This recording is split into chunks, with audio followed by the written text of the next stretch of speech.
the past is the past, and God can redeem you from the things that you've done in your past. I think you can learn from it. But I think sometimes we can get stuck in our past to a point that it detriments us walking in the present. Yep. And I think the same thing can be said about thinking too far into the future, right? And you have to trust God with the future and walk in your present.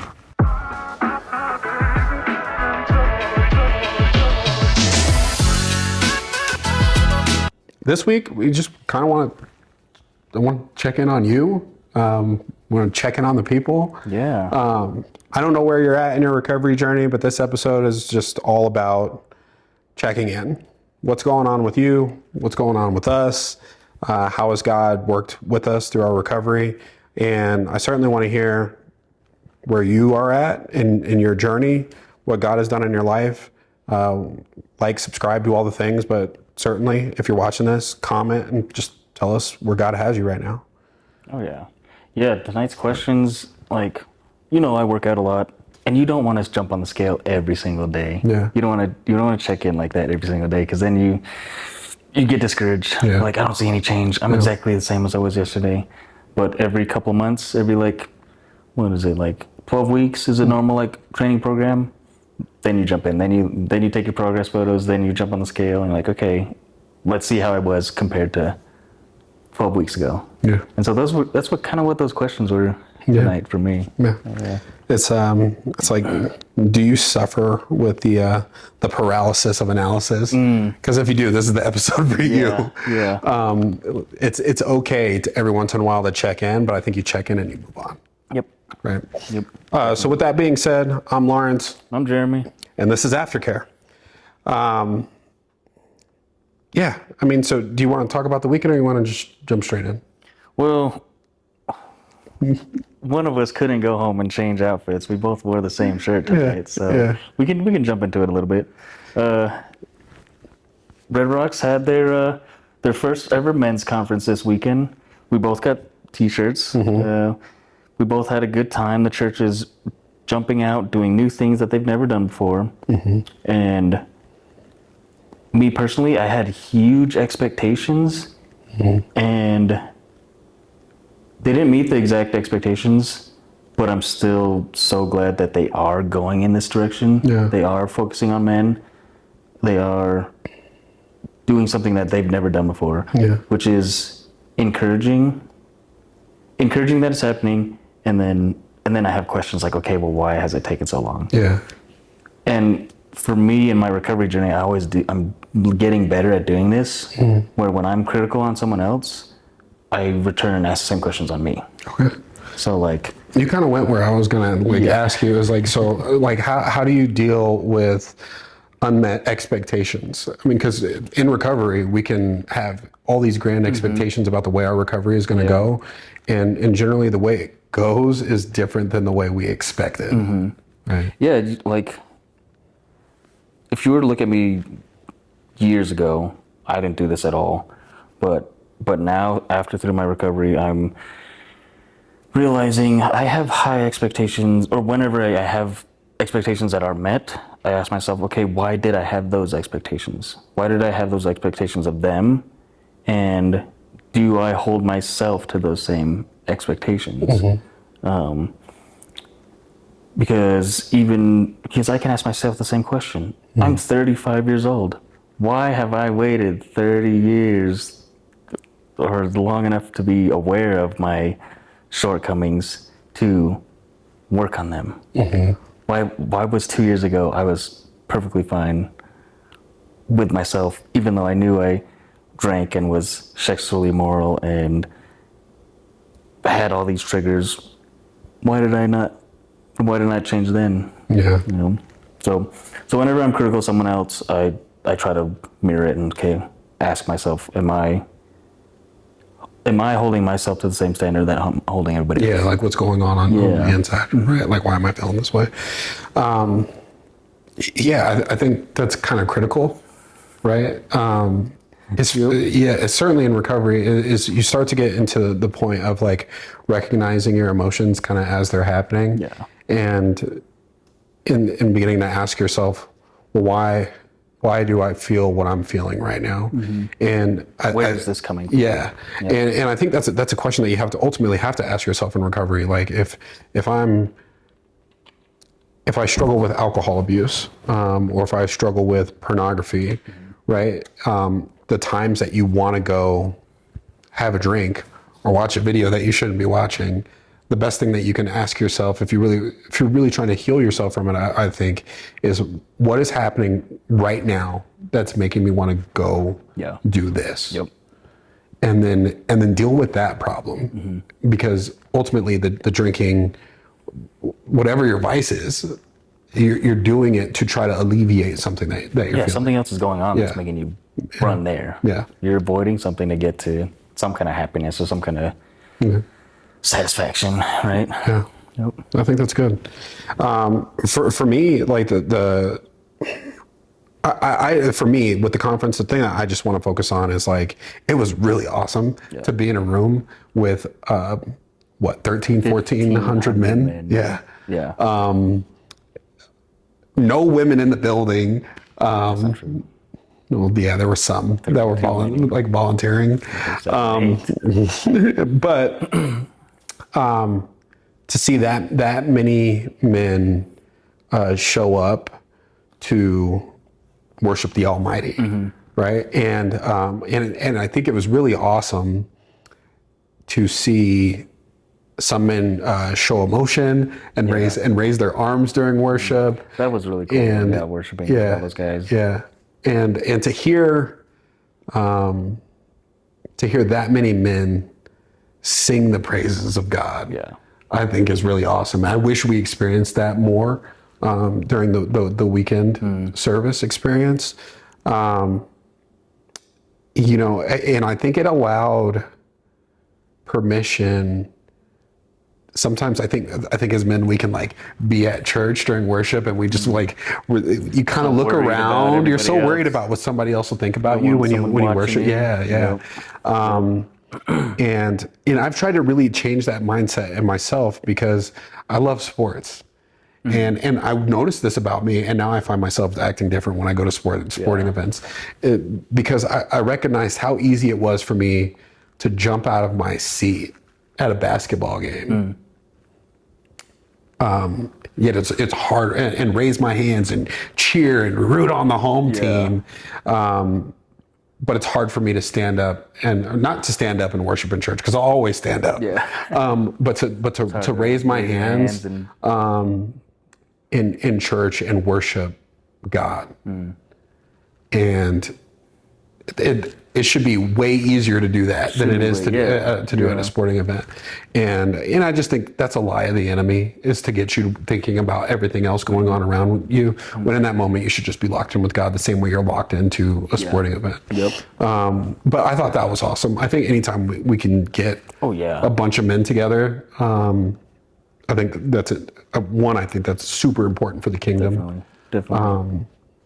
I think it's important for families. I think it's important all the way around. So that's my take from the men's conference. Yeah, and to see the church going in that direction is huge too. Yeah. Like, I'm happy that they're recognizing men in the church. They're recognizing women in the church too. And it's not directly spoken, but the fact that they do have these two separate events, I'm like, okay, this is good. This is good. I'm happy to be here. With that, we're going to jump into it. So first question, and this week's verse was Jeremiah 29:11. Classic. For I know the plans I have for you, declares the Lord, plans to prosper and not harm you, and something. Give you hope in it. Give you hope in a good future. Hope in a future. First question tonight: in what ways have you noticed your recovery journey evolve over time? Ooh.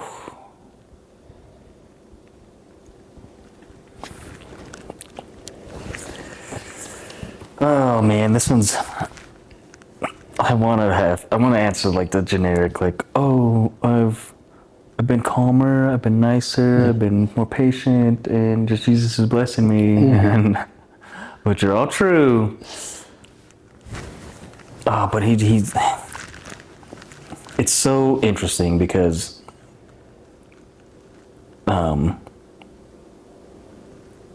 it's hard to tell who it's coming from. The tests are coming from. Like, because you know me, I struggle with codependency, sexual integrity, self-control, anger, anxiety. And so what will come into my life is girls, free time with the internet, and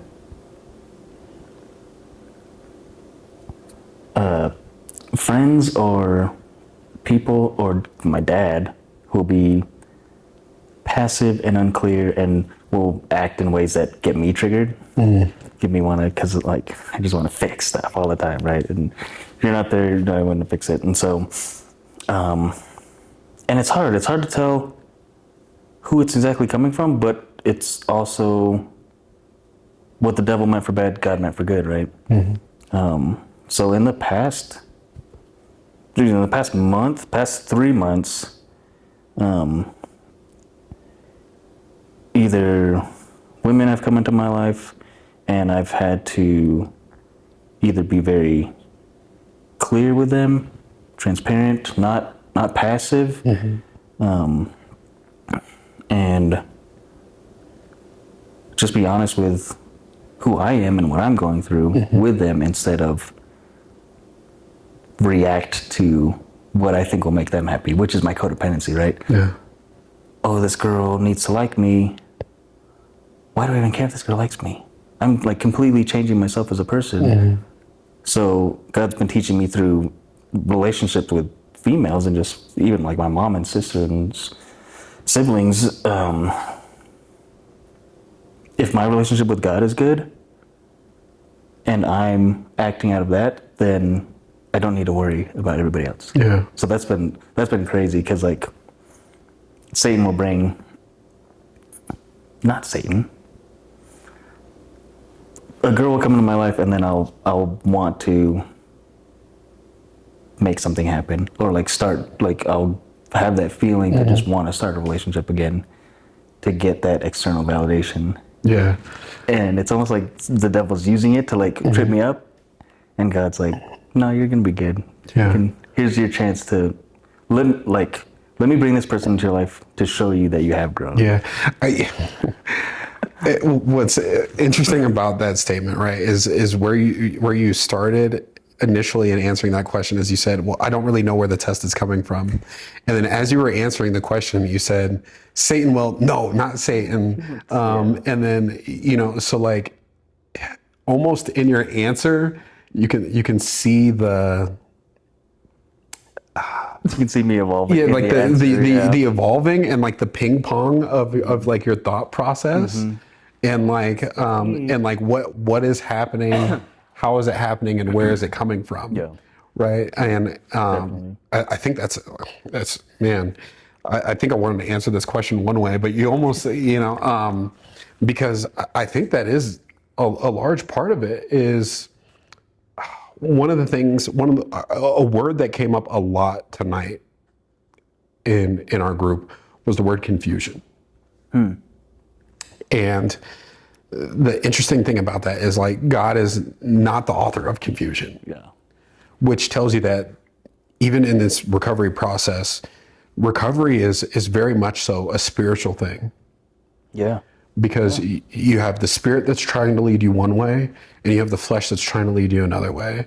And then you have, so internal and external forces, right? What's going on inside, the spirit also working within you, and then as like the world comes in and tries to affect you in one way, and then you also have spiritual on the other side, and is it Satan messing with you? That's how it started, right? Like God brings us good stuff, good garden, good food, and then Satan comes in and confuses you. Hey, this is what you need. Yeah. Right. And the funny thing about the statement with even with the serpent in the garden, right, is and this is how cunning Satan is and I don't mean that as a compliment, but like that's what he is, right? It's just a fact. He adds a word and he takes a word out Ooh. of what God actually asks. So it sounds enough like the truth. Right. And isn't that what enough to- just enough to isn't get that you confused, Yeah, yeah. to get you confused. Because it sounds like it could just be truthful enough. Like who is the best liar? Yeah. The best liar is someone that bends that knows how to bend the truth Yep. into their favor. And so I think that's a great place, to be in that question is of understanding is like, how has my recovery evolved has really been through me like really being locked in with God. Right. And for me, I would say it reminds me of like what you would talk about, like being in the gym, right? Where like you start on this thing and you see like a lot of growth happen really fast. Yep. Especially if you're like locked in, you're devoted and you're committed and you're doing all of the right things. Like you're reading your Bible, you're getting involved, you have people around you have people praying for you, you're listening to worship music, you're cutting all the fat out, right? All the things that you shouldn't be doing. Like you're going to see like an explosion of growth. But now for me, is being this far into the process, almost 5 years, the growth doesn't happen that way. And confusion can come in because you're like, why am I doing this? Yeah. Like, is this really working? Because the gains are now incremental. Right. And so I think The thing is with that too is like the difference between like 0% and 20% feels huge. But the difference between 70% and 90% is exactly the same, but it just doesn't look the same. yeah. It doesn't look the same because you've already done so much work. So it's that first initial start is huge, but you got to keep going. And so, and I kind of started talking about this, but what inner or outer struggles are currently holding you back? Ooh, the outer struggles are all those things coming in, right? All those tests of female friends or trying to create a relationship with my dad or family or just anybody that gets my fix-it triggers going, right? And those are the outer ones. And then my inner struggle is, okay, why? Why do I feel like I need a person in my life, a wife or kids or any of that to be enough? Why when I get interrupted or misunderstood, do I get this tightness in my chest, But those things coming in, being aware of that and being able to dig down and figure out and ask myself those questions is also that growth that I'm seeing. Yeah. Because a year ago, I never would have stopped for 2 seconds and like, why do I want this guy to understand me so much? Why do I have to have him be on the same page as me? Or So you said something that made me think of a verse, so I had to like pull this up. It was Romans 5:3, and it says, we can rejoice too when we run into problems and trials, for we know they help us develop endurance, and endurance develops strength of character, and character strengthens our confident hope of salvation. And this hope will not lead to disappointment, for we know how dearly God loves us because he has given us the Holy Spirit to fill our hearts with love. And so like, as soon as you said that, it's the first verse that popped in my head. And I didn't want to get it wrong, so I wanted to take a second to pull it up. But it's so funny with recovery because it's like, oh gosh, I want to be like so to the next step, right? But you have to go through these challenges and trials because they create endurance, and endurance gives you the strength to continue to move forward. There's going to be hurdles. There's going to be sprints. Yeah. There's going to be stuff on the road where you have to move and you have to jump and you have to go harder. Absolutely. And one of the things that I had said tonight in group is, as like the challenges of my recovery get more difficult, like I don't believe that God ever stops asking you for more. I actually think he actually chooses to ask you to do even more than you've been doing. The difference along that journey is that he's allowed you to build strength to do the harder things that he's now asking you to do. Yes. But he doesn't stop asking you to do hard things. Yeah. You're just stronger walking into them. Yep. And It doesn't get easier. You just get no, because and think about it. If it would stunt your growth. Yeah, Right. that's supposed to be just If he just was like, all right, cool, and it just all felt easy. Yeah. From that point forward, like, and I don't think that's what God wants for you. Mm-mm. Like, he's going to ask you to do more, and it requires more strength. But he's proven to you over the course or the process of your recovery, that he can help you get through these things.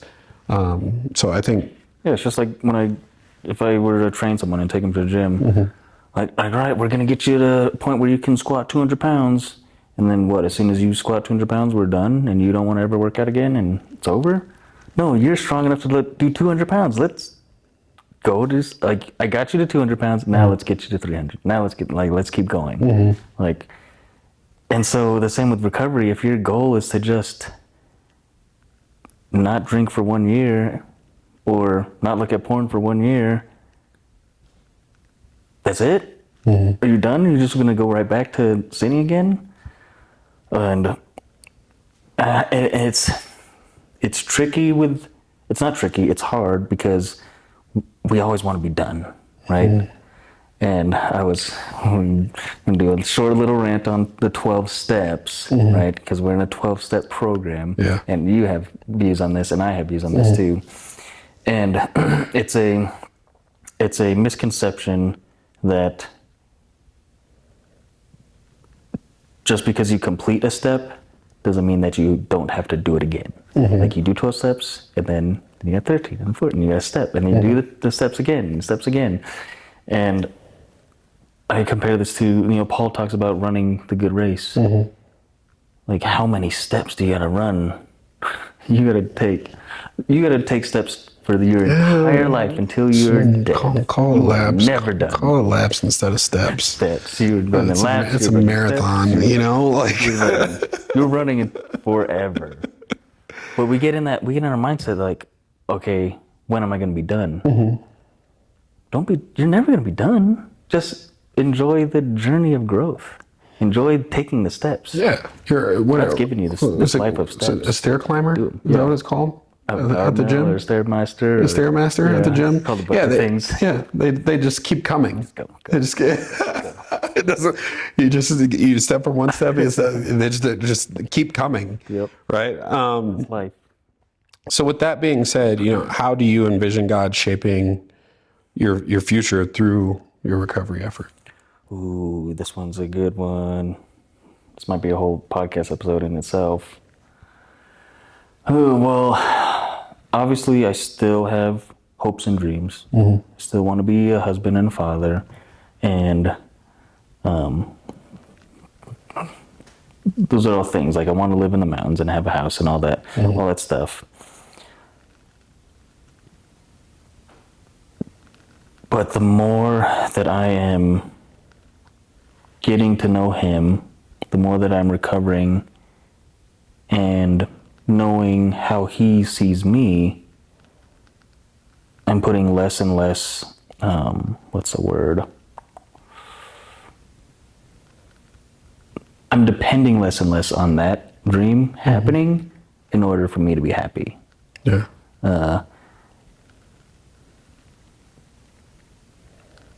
The way I kind of see it is like I'm a kid in the back seat right now, and I want to go.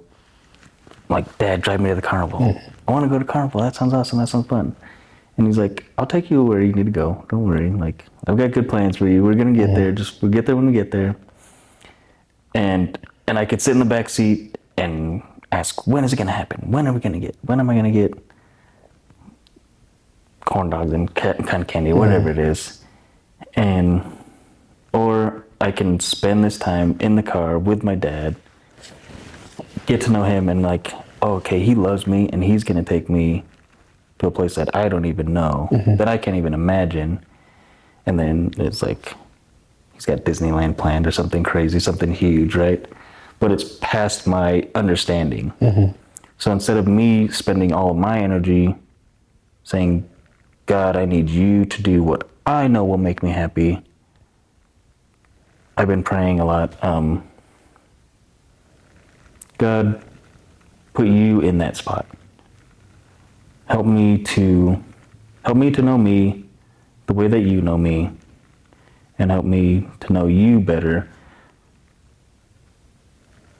so that I'm not dependent on anything else making me happy. Yeah. And it's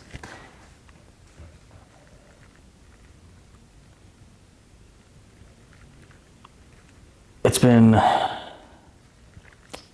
praying a lot of these bold prayers, and it's work, and it's challenging, and it doesn't just happen. Yeah. It doesn't just happen overnight. But you get stronger every day. You keep doing it. Stay consistent. And right now, I'm not spending the energy trying to figure out, okay, God, where you can have me live, who you can have me marry, how many kids are we gonna have, how is all this gonna happen? Obviously, there's times when I'm like, oh, I could see all this stuff happening. But I pull back and I'm like, Jeremy, stop spending so much energy on a future that you don't even know exists, or on a future that God hasn't given you yet. God's given you the moment here now. Embrace that and cherish it for what it is, instead of worshiping something that doesn't even exist yet. Yeah. I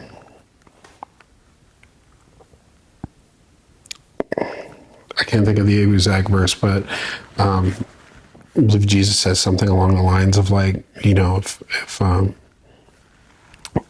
the Father feeds like the birds in the field and dresses like the lilies or whatever, you know, how much more is he going to care for you, right?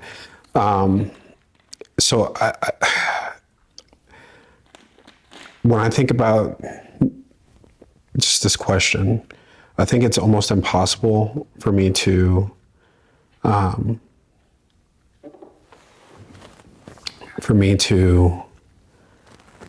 think about the future without first thinking about the past, right? Especially because I've been on this journey for quite a while. Yeah.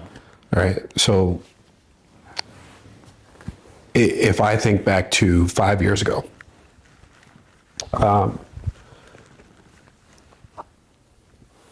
I would say I was probably headed out of life. Yeah. Right. And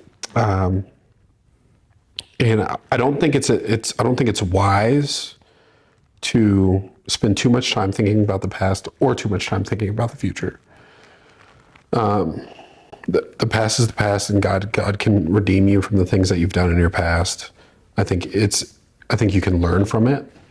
But I think sometimes we can get stuck in our past to a point that it detriments us walking in the present. Yeah. And I think the same thing can be said about thinking too far into the future, right? And you have to trust God with the future and walk in your present standing. Yeah, you're spending time in it, whether the past or the future, you're spending time in a fantasy. Yeah. And that being said, I look at the past 5 years and I say, wow, God has done so much in my life. It's taken a lot of effort and a lot of work for me. Ultimately, where I land is I feel like God has impressed upon my heart that like what he wants to do over the next 5 years is going to require me taking things a step further than I've even done in the last 5 years. More is going to be required of me in the next 5 years to go where God is calling me to go than what I've done in the previous 5 years. Yeah. Right. And if God is constantly drawing you to who he's created you to be, and you're trying to reach the image that you ultimately don't know what that image is. God does fully. But yeah, I certainly believe if he can do this in 5, what can he do in 5 more?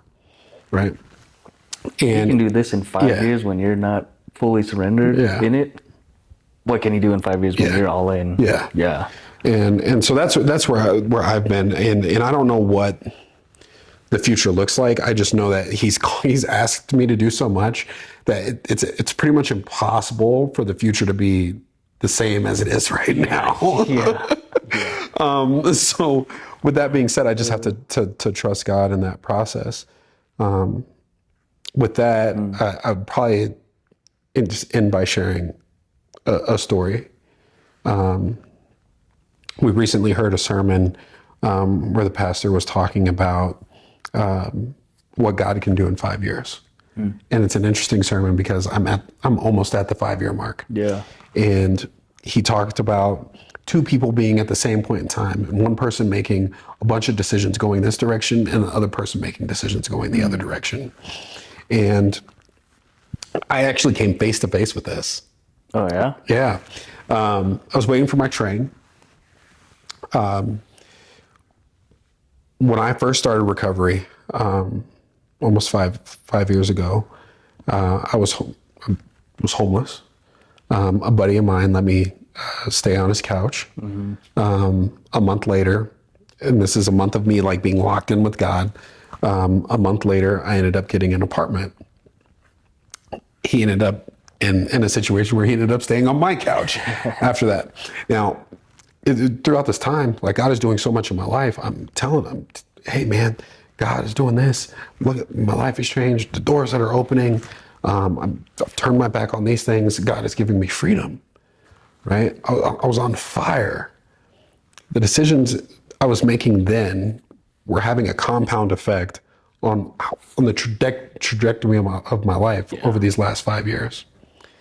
As the other day I'm waiting on the train and I haven't seen this guy in years. And I'm like, yo, he turns around. I'm like, sure enough, it's him, right? And I'm like, hey man, how are you doing? And he's like, man, I just got out of jail. Oh. And I couldn't help but just be like, praise God. Yeah. Right. Yeah. That you got out of that. That I got out of that. Yeah. Two people in the same place. Yeah. Different decisions, different outcomes. And it's just what God can do when you're just committed to make one right decision today, and allow those decisions to compound. Yeah. And even though you may not see it today, you'll turn back in 5 years and say, God, look how far you've brought me. Yeah. Definitely. So Definitely. Yeah. It was a good night. yeah. It was a good show. Good talk. We had one more question tonight, didn't we? Yeah, we did. And I want to pose this question to you. And to you. What is, one positive thing that God has done in your life in the past week?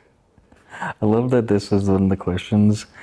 We talked about this the other night, where stuff happens stuff has been happening in our lives, Yeah.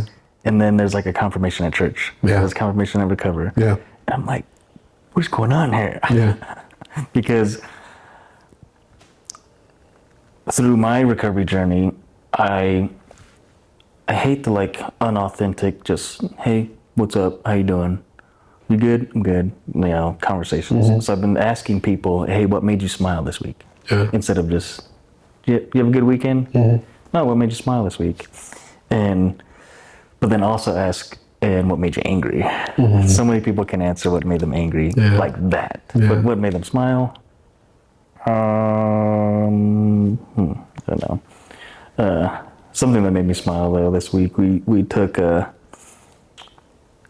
my niece and nephews to Chuck E. Cheese. Love going to Chuck E. Cheese. 35 years old and I could still play video games, still play games at Chuck E. Cheese. But we took our 96-year-old grandma there too. Okay.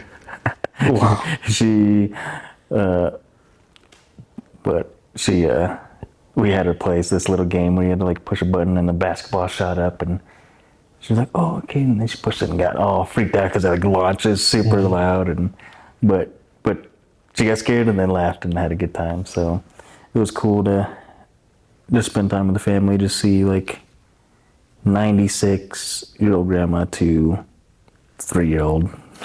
That's crazy. Like, it's crazy to just see how much life happens. Yeah. It's good. What about you? What made you smile this week? Oh man. First week of football. Ooh. For your kiddos, right? Yeah, for my kiddos. Boys. Yeah, it was. It's all. Dude, I love watching my kids play sports. And it was my youngest son's first game ever. I don't know how he felt about it. I don't know if he enjoyed it. But he got to have that experience for the first time. He was nervous and scared, but he did it. So that's always awesome. But the best thing that happened in my week was me and my daughter sat down and did a Bible study. Oh yeah, you told me about that. So that was really awesome. And we're doing like a 4-week Bible study on women in the Bible. Hey. Yeah. And so Let's go. that was awesome. That's cool, dude. Yeah. Well, whoever's still here, what made you smile this week? What made you happy this week? Leave a comment and prayer request or anything else, and thanks for joining. Yeah. Sign out. All the things. I'm Lawrence. I'm Jeremy. This is AfterCare. Peace. Laters.